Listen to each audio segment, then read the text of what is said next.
এবার তৃণমূল কংগ্রেসের লম্ফজম্প শেষ। জাল ভোটার আটকাতে বড় সিদ্ধান্ত নিয়ে নিল নির্বাচন কমিশন।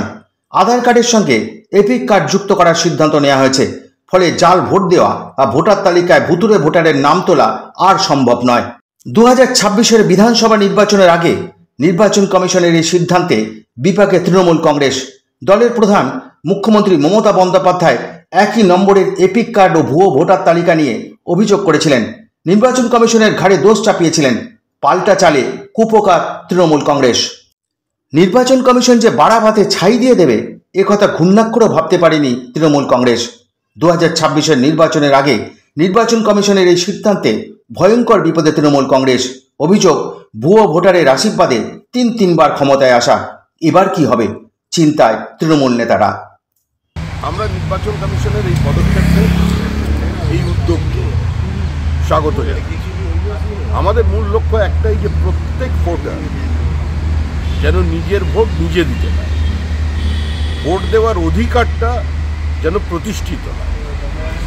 এর মধ্যেই আমরা 13.5 লক্ষের অনেক বেশি ভোটারের নাম জমা দিয়েছি। নির্বাচন কমিশনে বলেছে ভুয়ো ভোটার, এদের নাম বাদ দিতে হবে এবং আরও আছে, আরও জমা করতে। আধারের সঙ্গে লিঙ্ক করে দিলে ভুয়ো ভোটাররা অনেকাংশেই বেরিয়ে যাবে এবং আমরা চাই আজকের পৃথিবীতে যত রকম প্রযুক্তির ব্যবহার নির্বাচন কমিশন করুক, তাতে আমাদের কোনো আপত্তি নেই। আমরা চাই আরও কিছু নতুন প্রযুক্তি এনে ভোটার তালিকাকে নির্ভুল করুক, মানুষের ভোটদানের অধিকারকে প্রতিষ্ঠিত করুক এবং তৃণমূলে ঢোকানো সমস্ত ভুয়ো ভোটার, রোহিঙ্গা, বাংলাদেশি অনুপ্রবেশকারী, এদের নাম বাদ যায়। আর তো দুটো সেশন আছে, একটা মনসুন সেশন আর একটা উইন্টার সেশন।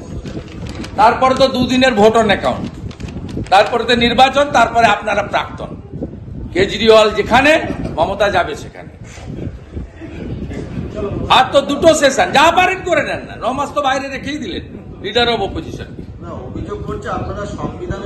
আবার সাঁইতিয়ার ঘটনার উত্তর চেয়েছে, কোথাও কারোর বিরুদ্ধে বলেনি বিজেপি এমএলএরা। আবারও বলছি, যে কমিউনিটির বিরুদ্ধে আপনারা খেপাচ্ছেন, আমরা তাদের বিরোধী নই। আমরা তৃণমূল কংগ্রেসের এই নীতির বিরোধী।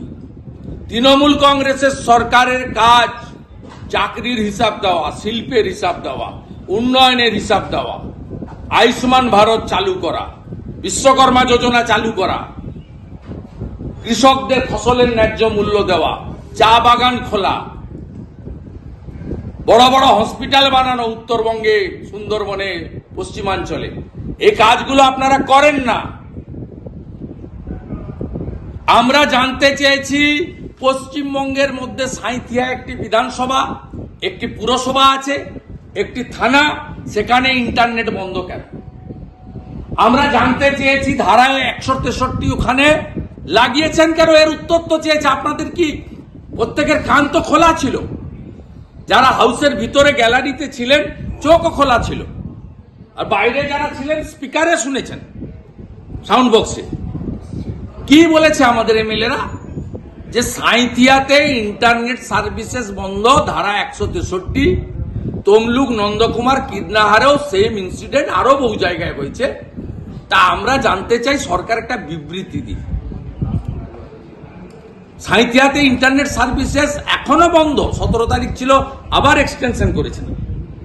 ধারা 5টা কমপ্লিটলি হিন্দু গ্রাম তো বটেই, এসসি গ্রাম।